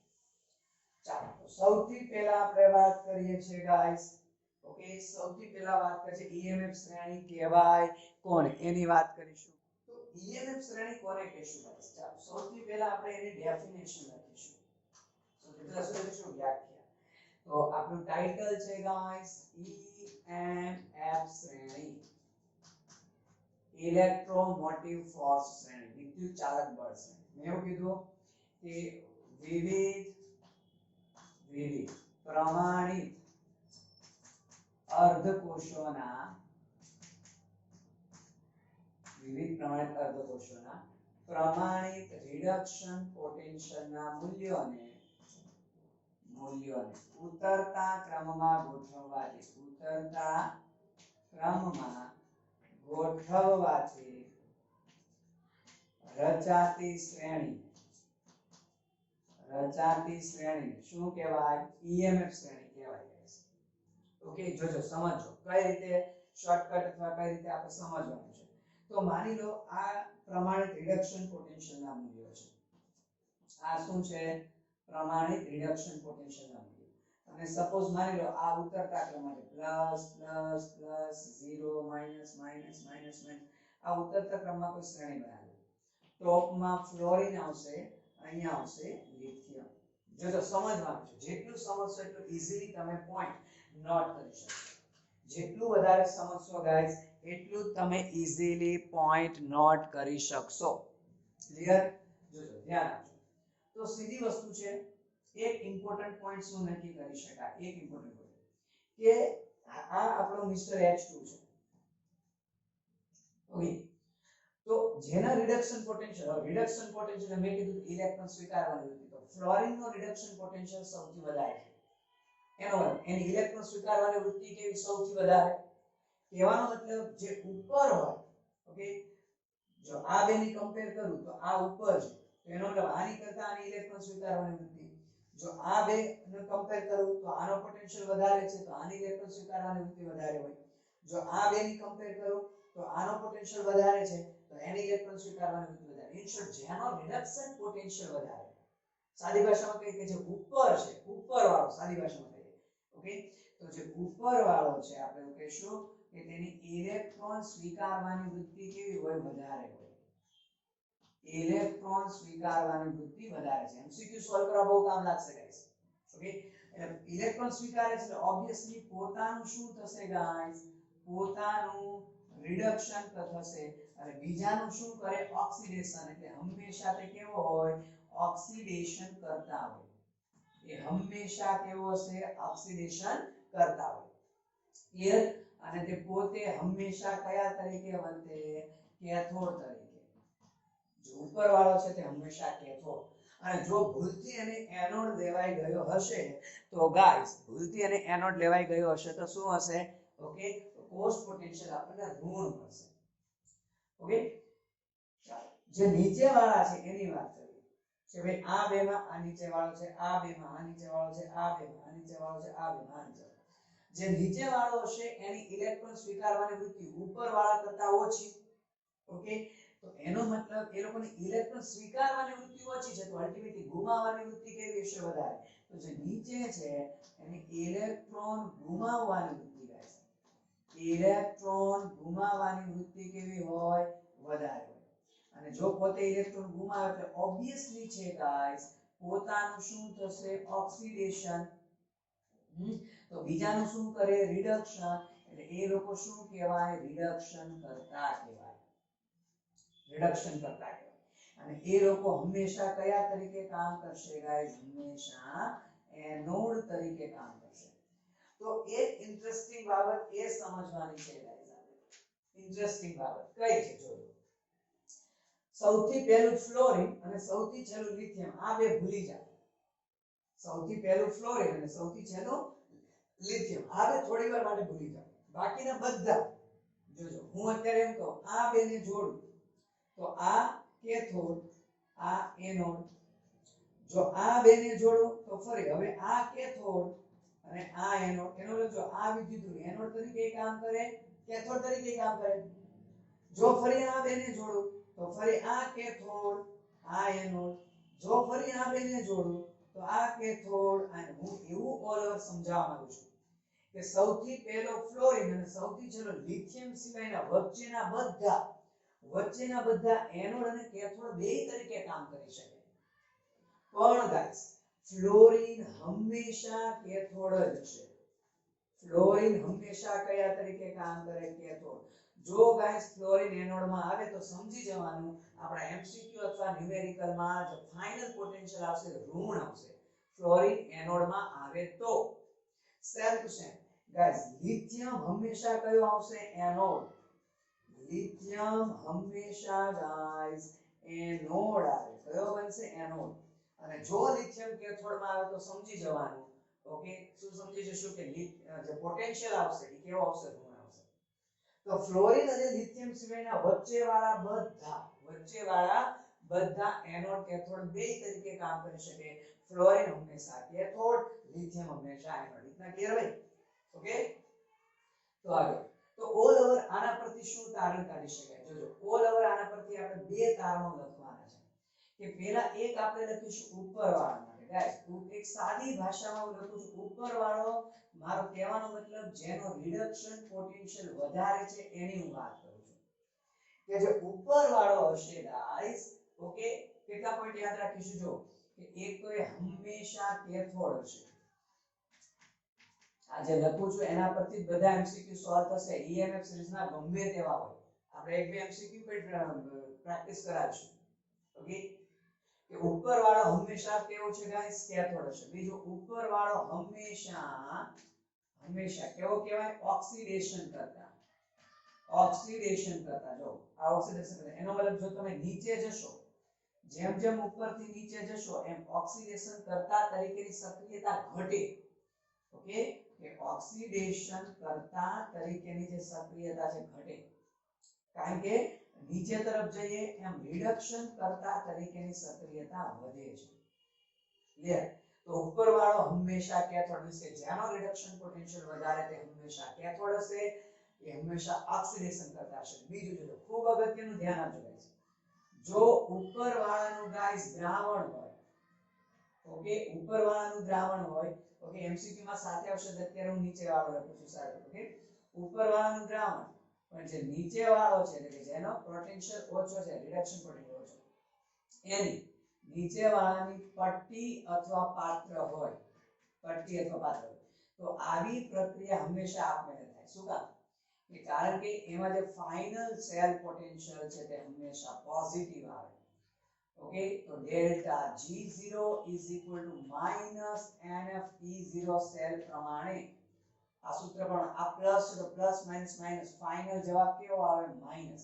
અને જો ડેલ્ટા G0 નું મૂલ્ય માઈનસ હોય તો પ્રક્રિયા આપમેળે થાય ગાઈસ. પ્રક્રિયા કેવી થશે? આપમેળે થાય. અને જો પ્રક્રિયા આપમેળે થાય એટલે એવું કહી શકાય કે ઉપરવાળાના દ્રાવણને નીચેવાળાના પાત્રમાં સાચવી શકાય નહીં. અને દ્રાવણ સાચવી શકાય નહીં. તમે આવા એમસીક્યુ અથવા એનસીઈઆરટી માં એક આવો ક્વેશ્ચન છે, ઇન્ટેક્સ ક્વેશ્ચન, કે કોપર સલ્ફેટ નું દ્રાવણ ઝીંકના પાત્રમાં ભરી શકાય કે નહીં? ન ભરી શકાય. કારણ કે પ્રક્રિયા આપમેળે થાય. જો સમજો કઈ રીતે, માની લો કે આ ઝીંકનું પાત્ર છે. આ કોનું પાત્ર છે ભાઈ? ઝીંકનું પાત્ર છે. ચાલો, અને આમાં આપણે કોપર સલ્ફેટનું દ્રાવણ ભરી દીધું. તો મેં એવું કીધું કે ઉપરવાળાનું દ્રાવણ હોય અને નીચેવાળાનું પાત્ર કે પટ્ટી હોય તો પ્રક્રિયા આપમેળે થાય. અને પ્રક્રિયા આપમેળે થાય તો ઝીંકનું ઓક્સિડેશન થાય. તો એવું ધારી શકાય કે ઝીંક ઓક્સિડેશન પામીને દ્રાવણમાં આવવા લાગે તો પાત્રમાં છિદ્ર પડે, દ્રાવણ ઢોળાઈ જાય. અલ્ટિમેટલી એવું પણ કહી શકાય, ચાલો એવું ન થાય તો એવું પણ કહી શકાય. શું કહી શકાય? કે માન આવું ન થાય તો કોપર રિડક્શન પામીને ઝીંકના પાત્રમાં જમા થતું જશે. કોપર રિડક્શન પામીને ઝીંકના પાત્રની દિવાલ પર જમા થશે અને ઝીંક આયન દ્રાવણમાં આવશે. દ્રાવણ હતું કોપર સલ્ફેટનું, પણ અમુક સમય બાદ કયું બની જશે? ઝીંક સલ્ફેટ. એવું પણ કહી શકાય ને, કારણ કે કોપર તો રિડક્શન પામીને ઝીંકની દિવાલ પર જમા થવા લાગ્યું અને ઝીંકની દિવાલ પરના ઝીંક આયનો દ્રાવણમાં આવવા લાગ્યા. તો ઓલ ઓવર દ્રાવણ ઝીંક અને કોપરની એટલા બદલી થઈ ગઈ તો એ દ્રાવણ થઈ ગયું ઝીંક સલ્ફેટ. તો સાચવી શકાય નહીં ગાઈસ. ઓકે, કે હંમેશા કેથોડ હોય, કોણ? ઉપરવાળો હંમેશા ઓક્સિડેશન કરતા હોય. જો એનું દ્રાવણ હોય અને નીચેવાળાની પટ્ટી કે પાત્ર હોય તો ક્યારેય સાચવી શકાય નહીં. પણ જો ઊંધું લઈ લઈએ ગાઈસ, ઓકે, કે ઉપરવાળાની પટ્ટી અને નીચેવાળાનું દ્રાવણ તો સાચવી શકાય, તો પ્રક્રિયા નહીં થાય. જો તો હવે આપણે વાત કરીશું નીચેવાળાની. ચાલો, કે જે નીચેવાળો છે ગાઈસ, નીચેવાળો એટલે કે જેનો પ્રમાણિત રિડક્શન પોટેન્શિયલ કેવો છે? ઓછો. એની વાત કરીએ છીએ. તો ગાઈસ એ હંમેશા કેવો કહેવાશે ગાઈસ? હંમેશા એનોડ. હંમેશા એનોડ કહેવાશે. બીજું, એ હંમેશા રિડક્શન કરતા. હવે જોજો કે જો નીચે વાળાનું દ્રાવણ હોય અને જે ઉપર છે એ ઉપર વાળાની પટ્ટી કે પાત્ર હોય તો જો ગાઈસ આ ઉલટું થઈ ગયું તો મેં એવું કીધું તો કે તો કોષ પોટેન્શિયલ નું મૂલ્ય ગાઈસ પ્રક્રિયા આપમેળે ન થાય કારણ કે કોષ પોટેન્શિયલ નેગેટિવ આવે એટલે હવે ડેલ્ટા G0 આ સૂત્ર પ્રમાણે માઈનસ માઈનસ પ્લસ આવશે એનો મતલબ પ્રક્રિયા આપમેળે થશે નહીં પ્રક્રિયા આપમેળે થશે નહીં તો ગાઈસ જ્યારે ઉપરવાળાના આયનો હોય નીચેવાળાની પર વિદ્યુત હોય તો પ્રક્રિયા થાય પણ ઉપરવાળાનો વિદ્યુત ધ્રુવ હોય નીચેવાળાના આયનોથી પ્રક્રિયા શક્ય બને નહીં ગાઈસ એટલે જ આપણે હમણાં જોજો કહેશું કે કોપર HCl માં ડિઝોલ્વ ન થાય પણ કોપર HNO3 માં ડિઝોલ્વ થાય હમણાં આપણે વાત કરવાની છે એ બધું આના કન્સેપ્ટ પરથી છે ગાઈસ શા માટે F2 પ્રબળ ઓક્સિડેશન કરતા હે અને શા માટે F- એ નિર્બળ રિડક્શન કરતા એવું શા માટે હમણાં આપણે શીખીશું આ બધા કન્સેપ્ટ ઉપરથી છે તમને કન્સેપ્ટ દિમાગમાં રહેવા જોઈએ ને એપ્લાય કરતા આવડવા જોઈએ હમણાં બધા પ્રશ્નોના જવાબ આવશે જોજો તો પ્રક્રિયા આપમેળે નહીં થાય એનો મતલબ તો હવે આપણે એવા કિસ્સામાં કે નીચેવાળાના દ્રાવણને ઉપરવાળાના પાત્રમાં સાચવી શકાય ઇઝ ઇટ ક્લિયર ગાઈસ તો જો ઉલટું કરનાર તો કોપર સલ્ફેટના દ્રાવણને ઝિંકના પાત્રમાં ન સાચવી શકાય પણ ઉલટું કરી નાખું ચાલો કે માની લો આ કોપરનું પાત્ર છે અને અંદર ઝિંક સલ્ફેટનું દ્રાવણ છે નીચેવાળાનું દ્રાવણ ઉપર પાત્ર તો પ્રક્રિયા નહીં થાય તો દ્રાવણ સાચવી શકાય એટલું ક્લિયર છે ગાઈસ ઓકે બીજું આપણે આમાં આગળ સમજીએ ચાલો કે પહેલા આપણે પ્રશ્નનો જવાબ આપીએ તો આટલું આ કન્સેપ્ટ ક્લિયર છે ને ગાઈસ ઓકે તો હું થોડીક સ્પેસ બનાવી દઉં છું આપણે ક્વેશ્ચન સમજવા માટે ચાલો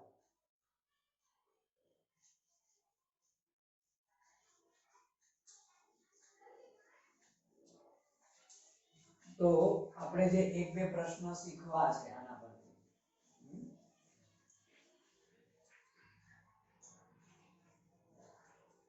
ચાલો ઓકે વચ્ચેનું જે છે એ આપણું શું છે ભાઈ H2 છે હવે કન્સેપ્ટ કઈ રીતનો છે કે આ H2 એટલે અલ્ટિમેટલી રિડક્શન ઇન H+Cl- થશે બરોબર છે સરળતા ખાતર કોપર ક્યાં આવે ઉપર આવે એક્ઝેક્ટ H2 ની ઉપર જ એવું નહીં ગાઈસ ઓકે કોપરનો 0.34 વોલ્ટ છે કોપર H2 છે બીજા ઘણા હશે પણ હું અત્યારે સરળતા ખાતર એવું કહું છું કોપર અહીંયા આવે નાઇટ્રેટ અહીંયા આવે જો આ રીતનું હોય જો ધ્યાન આપજો બહુ ઇન્ટરેસ્ટિંગ છે તો મેં એવું કીધું હે કયા ક્વેશ્ચનનો જવાબ કે કોપર HCl માં ડિસોલ્વ ન થાય પણ કોપર HNO3 માં ડિસોલ્વ થાય એનું કારણ શું છે જો સમજો ગાઈસ કે માનો પહેલા હું કોપર અને આ વચ્ચેનો કોષ બનાવું છું તો કોપર કયા તરીકે વર્તે કોપર ઉપરવાળો છે જો આ બેમાં કોપર ઉપરવાળો છે કોપર કયા તરીકે વર્તશે કેથોડ અને હાઇડ્રોજન કયો બની જશે એનો ઓકે તો કોપરનું શું થવાનું છે ગાઈસ કોપરનું રિડક્શન થશે તો જો અહીંયા સમજાવવાનો પ્રયત્ન કરીએ કે આ કોપર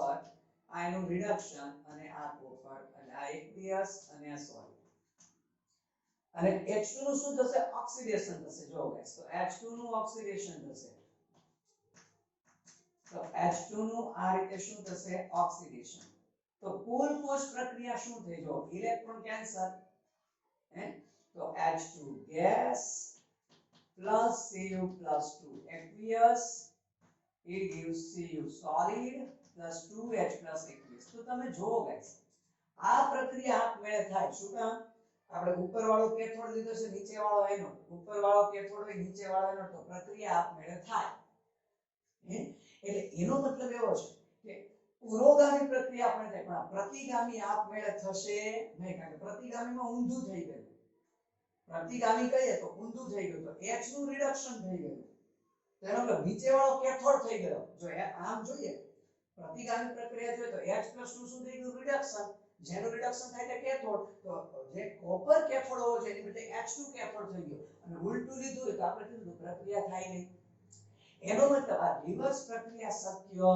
નથી એટલે કોપર છે તે જો H+ અલ્ટિમેટલી આપણે HCl માં H+ કોપર HCl માં ડિસોલ્વ નહીં થાય કારણ કે રિવર્સ પ્રક્રિયા શક્ય નથી ગાઈસ ક્લિયર રિવર્સ પ્રક્રિયા શક્ય નથી ઓકે પણ હવે જો અથવા એમય કહો જો મેં અહીંયા કીધું તેમ કે કોપર મેં કીધું કોપર HCl માં ડિઝોલ્વ થાય તો કોપરની પટ્ટી લીધી મેં અને નીચે વાળાનું શું લીધું દ્રાવણ તો ઉપર વાળાની મેં લીધી પટ્ટી ઉપર વાળાની પટ્ટી નીચે વાળાનું દ્રાવણ તો પ્રક્રિયા થાય એટલે કોપર HCl માં ડિઝોલ્વ થશે નહીં ગાઈસ પણ કોપર HNO3 માં ડિઝોલ્વ થાય તો વિચારો કોપર HNO3 માં ડિઝોલ્વ થાય તો ઉપર વાળાનું દ્રાવણ નીચે વાળાની પટ્ટી ઉપર વાળાનું દ્રાવણ નીચે વાળાની પટ્ટી તો પ્રક્રિયા આપણે થાય કોપર HNO3 માં ડિઝોલ્વ થાય ક્લિયર ગાઈસ તો એનું જો સમીકરણ લખીને સમજાવવાનો પ્રયત્ન કરીએ ચાલો ઓકે જો હવે ઉલટાઈ ગયું ઓકે આ બે કેસમાં કોપર કેથોડ હતો ને હવે ઉલટાઈ ગયું જો કોપર ને આની સાથે જોડીશ તો આ કેથોડ કોપર પોતે એનોડ બની ગયો જો કન્સેપ્ટ ઉલટાઈ ગયો આ બેમાં કોપર કેથોડ હતો હવે આ બેમાં કોપર એનોડ થઈ ગયો એટલે કન્સેપ્ટ ઉલટાઈ ગયો તો ફરી હવે રિડક્શન થશે તો કોનું થશે નાઇટ્રેટ નું થશે કે NO3 - 1 4H+ + 3 ઇલેક્ટ્રોન ઓકે તો એનું રિડક્શન સમથિંગ આ રીતનું છે NO+2H2 ઓકે તમે EMF સિરીઝમાં જોશો તો રિડક્શન આ રીતનું છે કે 0.97 વોલ્ટ એવો કંઈક પોટેન્શિયલ છે ઓકે અને કોપર નું શું થશે કોપર પોતે એનોડ થઈ ગયો તો કોપર નું ઓક્સિડેશન કે કોપર સોલિડ એટલે હું ગણિત સોલિડ ને એક્સપ્રેસિવ નથી લખતો ગાઈસ ઓકે તો હવે જો કે બેલેન્સ કરવું હોય તો આને 2 3 વડે ગુણવું પડે આને 2 વડે ગુણવું પડે ક્લિયર તો ઓલ ઓવર ઈ બેલેન્સ તમે કરતા તમને આવડે છે એટલે હું એમાં સમય નથી બગાડતો પણ હું ડાયરેક્ટ લખું છું કે સમીકરણ આવું બન્યું NO3 - 1 copper it gives copper plus 2 okay 4H plus તો છે ને ઓકે કારણ કે કેન્સલ થશે તો ઇલેક્ટ્રોન થશે NO3 4H કોપર આવી ગયું copper plus 2 plus NO plus 2H2 જો તો ફરી ઉપર વાળો કેથોડ છે નીચે વાળાનો એટલે આ પુરોગામી પ્રક્રિયા આપમેળે થશે એટલે હવે જો એ કોપર ધાતુ જો આ સોલિડ થઈને આ એક્વિયસ થયું સોલિડ એટલે ધાતુ તો કોપર ધાતુ HNO3 માં ડિસોલ્વ થઈ ઓકે કારણ કે પુરોગામી શક્ય પ્રતિગામી શક્ય નથી ઓકે તો તમે સમજ્યા ગઈસ કે કોપર ધાતુ શા માટે HNO3 માં ડિસોલ્વ થાય કારણ કે નાઇટ્રેટ નો રિડક્શન પોટેન્શિયલ કોપર કરતા ઊંચો છે હે એટલે નાઇટ્રેટ ગાઈસ ઓક્સિડેશન કરતા તરીકે વર્તે એટલે એને તમે જો કોપર નું ઓક્સિડેશન કર્યું કોપર પરમાણુમાંથી કોપર આયનમાં ઓક્સિડેશન કર્યું કોને નાઇટ્રેટે એટલે કોપર ધાતુ HNO3 માં ડિસોલ્વ થઈ કારણ કે નાઇટ્રેટ ઓક્સિડેશન કરતા તરીકે વર્તે જ્યારે કોપર HCl માં ડિસોલ્વ નહોતી થતી કારણ કે કોપર ને H સાથે જોડો તો કોપર પોતે ઓક્સિડેશન કરતા છે એટલે તો કોપર પોતે H2 નું H+ માં ઓક્સિડેશન કરી શકે પણ H+ છે તે કોપર નું કોપર +2 માં ઓક્સિડેશન કરી શકે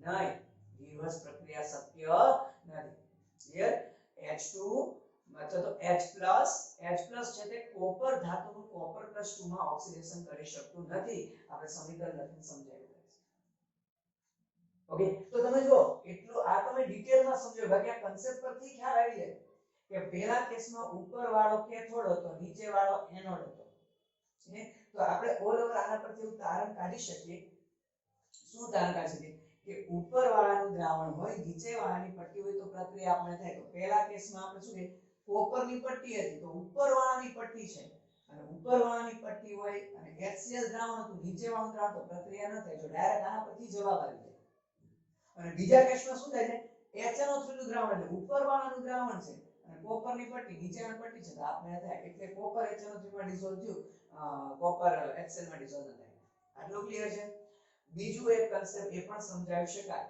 ઓકે હજુ જો એક કન્સેપ્ટ સમજો બાકી ઓક્સિડેશન કરતા રિડક્શન કરતા વાળો તો આપણે સમજાવી દીધું છે ઘણા MCQ ગાઈસ તમે જોયા હશે જૂના પેપરોમાં ઘણા MCQ તમે જોયા હશે 3-4 ના પોટેન્શિયલ આપેલા હોય અને પછી કીધું સૌથી પ્રબળ ઓક્સિડેશન કરતા કોણ સૌથી નિર્બળ ઓક્સિડેશન કરતા કોણ સપોઝ ઓકે માની લો હું મારી રીતે કોઈ એક્ઝામ્પલ આપું છું જે પોટેન્શિયલ લખવા જઈ રહ્યો છું એ એક્ઝેક્ટ નહીં હોય હું તમને કન્સેપ્ટ દિમાગમાં ઘુસાડવા માટે મારી રીતના પોટેન્શિયલના મૂલ્યો લઈ લઉં છું ઓકે કે માની લો કોઈ આવું આપેલું છે કે MnO4 B0 MnO4 minus oblique Mn+2 કે માની લો એ તમને આપેલું છે +0.22 વોલ્ટ જો આનો પોટેન્શિયલ કા એક્ઝેક્ટ આ નહીં હોય હું તમને સમજાવવા મારી રીતે એક્ઝામ્પલ આપું છું એટલે કોઈ કદાચ બુકમાં જઈને એવું કહેશો સાહેબ કે તમે જે MnO4 Mn+2 નો પોટેન્શિયલ 0.22 લીધો તો બુકમાં તો કંઈક અલગ છે અલગ હશે હું કન્સેપ્ટ સમજાવવા ખાલી ઉદાહરણ તરીકે મારી રીતે પોટેન્શિયલ લઉં છું. ક્લિયર?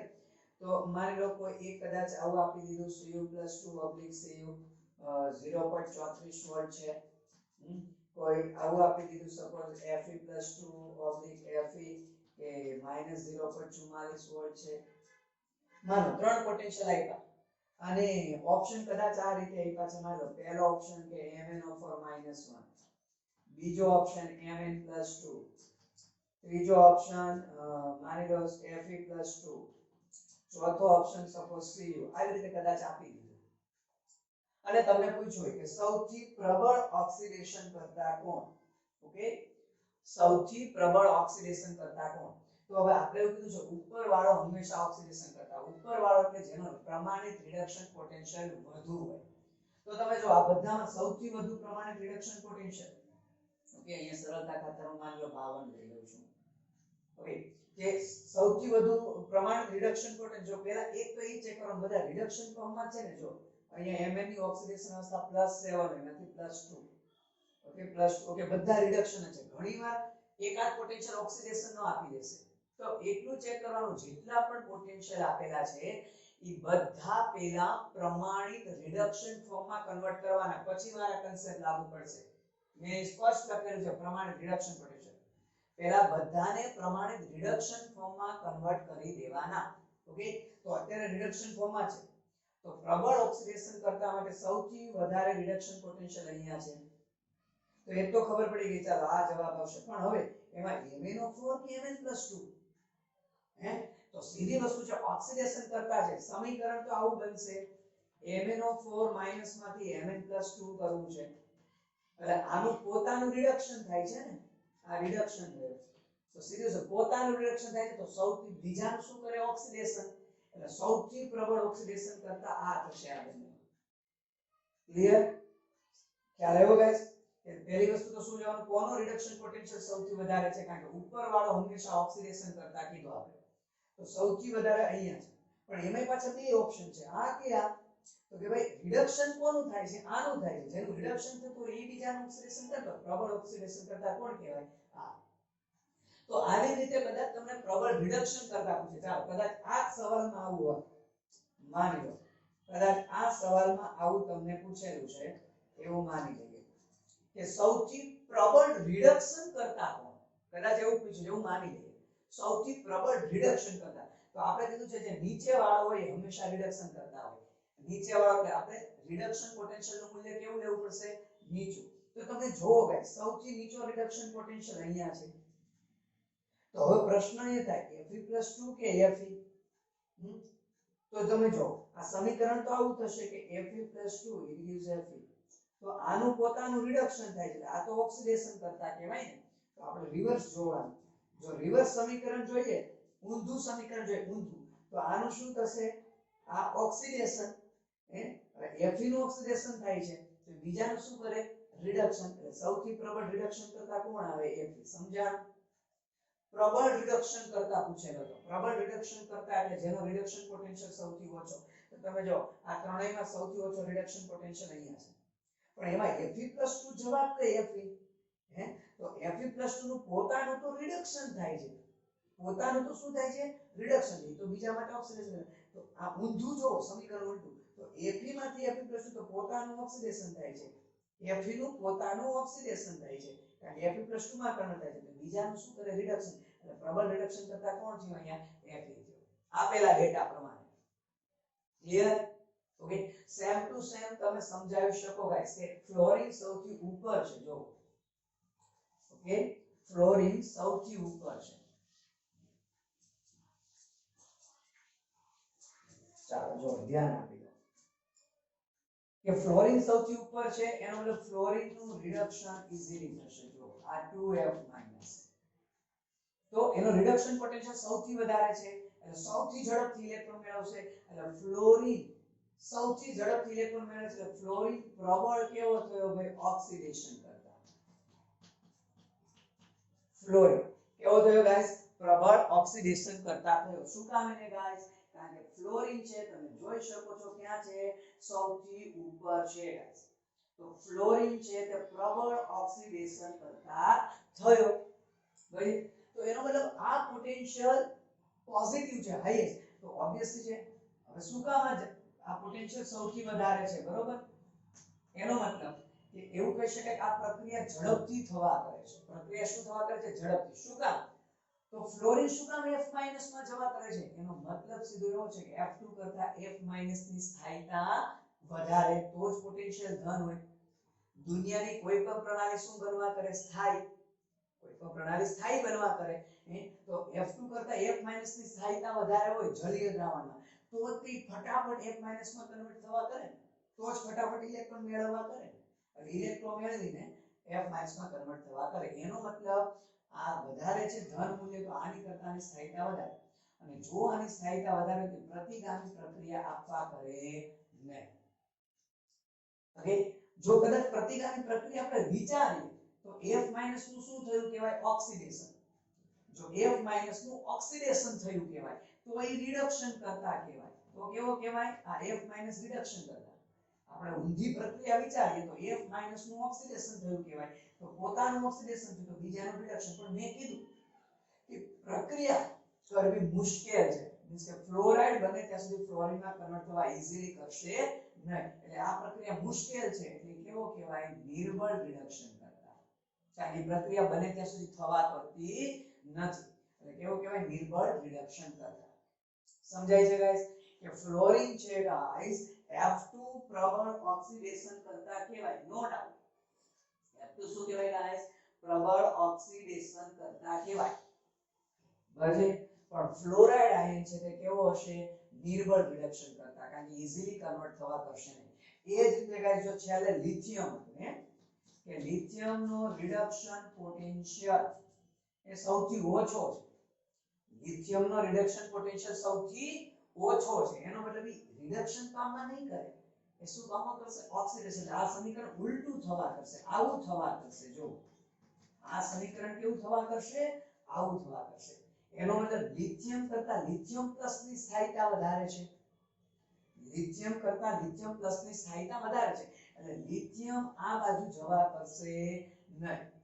જો માની લો લિથિયમ આ બાજુ જાય, આ બાજુ આવે પ્રતિગામીમાં, તો લિથિયમનું પોતાનું રિડક્શન થયું કહેવાય. લિથિયમનું પોતાનું રિડક્શન થયું કહેવાય. તોય કેવો કહેવાય? ઓક્સિડેશન કરતા. પણ એ આ બાજુ જવા જ નથી કરતો, એટલે કેવો કહેવાય? નિર્બળ ઓક્સિડેશન કરતા. અથવા સિમ્પલ લોજિક પ્રમાણે આપણે ઉપરથી નીચે તરફ આવીએ તો આ સૌથી નીચે છે, તો રિડક્શન કરતાનો સ્વભાવ વધે છે, બરોબર ને? કોનો સ્વભાવ? રિડક્શન કરતા. તો ઓક્સિડેશન કરતાનો સ્વભાવ ઘટે, એટલે લિથિયમ આયન નિર્બળ ઓક્સિડેશન કરતા છે. પણ જો આ લિથિયમ આમાં જવા કરે, રિડક્શન પોટેન્શિયલ કેવો છે? ઋણ છે, એટલે રિડક્શન થવા નહીં કરે, લિથિયમની ઉલટી પ્રક્રિયા ઈઝીલી થવા કરે. એટલે તો હમણાં આપણે Fe વાળું કીધું ઉદાહરણ, Fe આમ આવવા કરશે, ખબર? એટલે તો Fe પ્રબળ રિડક્શન કરતા કીધો આગલા ઉદાહરણમાં. તો અહીંયા જો રિડક્શન પોટેન્શિયલ મૂલ્ય ઋણ છે, એટલે રિડક્શન નહીં, ઓક્સિડેશન પામવા કરે. એટલે લિથિયમ પ્લસ માંથી લિથિયમ નહીં, લિથિયમ માંથી લિથિયમ પ્લસ બનવા કરે. એનો મતલબ લિથિયમ કરતા લિથિયમ પ્લસ ની સ્થાયીતા વધારે છે. ક્લિયર? એટલે લિથિયમ પોતે હવે ઓક્સિડેશન પામે છે, આ લિથિયમ પોતે ઓક્સિડેશન પામે છે, એટલે બીજાનું શું કરે? રિડક્શન. તો આ કેવું થયું? પ્રબળ રિડક્શન કરતા. Clear guys? તો લિથિયમ થયું ગાઈસ પ્રબળ રિડક્શન કરતા. ઓલ ઓવર EMF શ્રેણી પરથી તો ગાઈસ ઘણા બધા MCQ છે, પણ આ જો કન્સેપ્ટ ક્લિયર હશે, ઓકે, તો બધું તમે સરળતાથી સમજી શકશો. કન્સેપ્ટ દિમાગમાં પરફેક્ટ રાખો. બહુ બધા MCQ ગાઈસ આના પરથી પૂછાય છે, પણ EMF સિરીઝ પરનો ગમે તેવો MCQ હશે, આ કન્સેપ્ટ પરથી સોલ્વ થશે. બરાબર છે? કન્સેપ્ટ તમને એપ્લાય કરતા આવડે. EMF શ્રેણીના કન્સેપ્ટ પરનો ગમે તે MCQ હોય, આટલા કન્સેપ્ટની બહાર ન હોય, આના પરથી આન્સર 100% આવી જાય. Clear guys? તો અહીંયા સુધી રાખીએ છીએ. નેક્સ્ટ લેક્ચરમાં આપણે ગાઈસ નષ્ટ સમીકરણ વિશે વાત કરવાની છે. ત્યાં સુધી આ પરફેક્ટ રિવિઝન કરો. EMF સિરીઝ પરના બધા MCQ પરફેક્ટલી સોલ્વ કરો. ડાઉટ હોય તો મારી સાથે શેર કરજો. બીજું ગાઈસ, જો આ વિડિયો તમારા માટે ઉપયોગી બન્યો હોય એવું તમને લાગે તો જરૂર લાઈક કરજો, શેર કરજો, જેથી બીજા ઘણા મિત્રોને કામ લાગી શકે. Clear? Best of luck guys.